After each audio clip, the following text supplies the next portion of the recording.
रेवाड़ी के माजरा एम्स निर्माण और एमबीबीएस की 50 सीटों की स्वीकृति के श्रेय लेने वाले नेताओं को कांग्रेस के प्रवक्ता वेद प्रकाश विद्रोही ने यह उनका लोकतांत्रिक अधिकार बताते हुए इसे जनता और 36 बिरादरी के लोगों का संघर्ष का परिणाम बताया।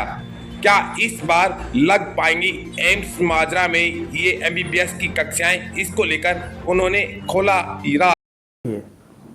7 जुलाई 2015 को मनोहरलाल खट्टर जी ने एक जुमले के रूप में बावल के अंदर एम्स की घोषणा की कि मनेठी में एम्स बनेगा जी।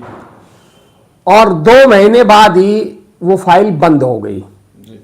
और 3 साल बाद मनोहरलाल खट्टर जी ने खुद पटौदी में उसे जुमला बता दिया। बाद में धारूड़ा के अंदर अपनी बात स्पष्ट करते हुए मसाणी बैराज पर उन्होंने कहा था कि भाई मेरे से जबरदस्ती ये बात कहलवा दी गई। और जिस दिन 7 जुलाई 2015 को एम्स की घोषणा हुई थी, आप पत्रकार बंधु हैं, अपना रिकॉर्ड उठाना, मैंने 8 जुलाई को ही कहा था ये जुमला है। क्यों कहा था मैंने कि भी किसी भी मुख्यमंत्री के अधिकार क्षेत्र में एम्स बनाना है ही नहीं। एम्स के लिए आप रिकमेंड तो कर सकते हैं, स्टेट गवर्नमेंट मांग कर सकती है, पर एम्स का निर्माण केंद्र सरकार ही करती है। जब मुख्यमंत्री ने इसे जुमला बता दिया, तब जनता के दबाव में ये एम्स बनाना पड़ा। हाँ, मैं ये कह सकता हूं कि स्थानीय सांसद राव इंद्रजीत सिंह जी मंत्री होने के नाते और वोट बैंक की राजनीति खातर उन्होंने दबाव बनाकर जो जनता ने नीचे माहौल बनाया था उसकी पैरवी ऊपर की। और लोकसभा चुनावों के कारण 2019 में 28 फरवरी 2019 को केंद्र सरकार ने ये कहकर कुंड एम्स को अनुमति, माजरा को अनुमति दी, मनेठी कुंड को अनुमति दी, ताकि 3 लोकसभा क्षेत्रों में वो राजनीतिक फायदा उठा सके।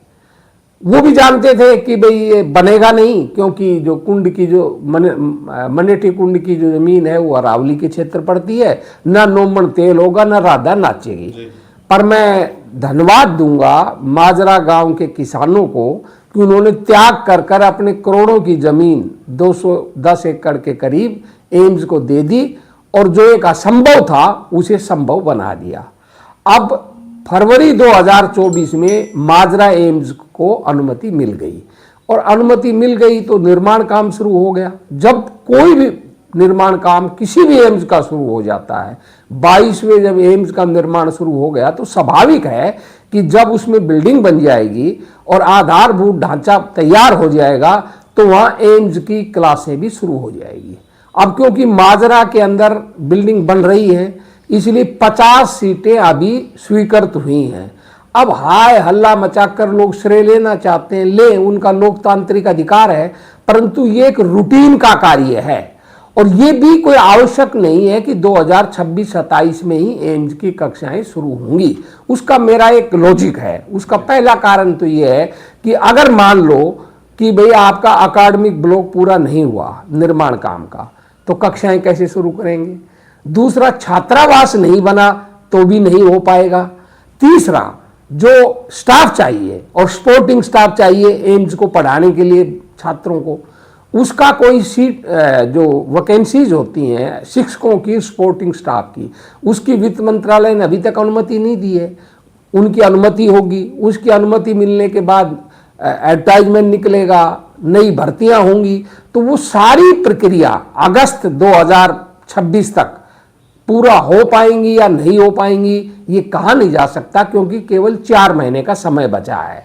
क्योंकि जो सेशन है वो अगस्त 26 में शुरू होगा, इसलिए कहा नहीं जा सकता कि भाई इस साल होगा। पर यह तय है कि ये रूटीन का काम है, इस बार नहीं तो अगले साल शुरू हो जाएगा। और श्रेय अगर किसी को जाता है तो सबसे ज्यादा श्रेय क्षेत्र की जनता को जाता है, 36 बिरादरी के लोगों को जाता है जिन्होंने मिलकर संघर्ष किया।